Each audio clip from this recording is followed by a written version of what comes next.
చిత్తూరు జిల్లా కుప్పానికి చెందిన పురుషోత్తం అనే కళాకారుడు AP deputy CM Konidela Pawan Kalyan బర్త్డేను వినూత్నంగా నిర్వహిస్తున్నాడు.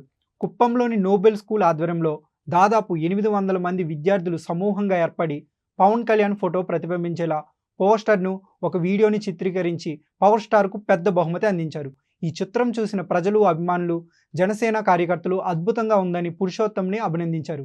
ఈ వీడియోని పవన్ కళ్యాణ్ ఫ్యాన్స్ షేర్ చేస్తూ తమ హీరో పట్ల అభిమానాన్ని చాటుకుంటున్నారు. ప్రస్తుతం ఈ వీడియో సోషల్ మీడియాలో తెగ వైరల్గా మారింది.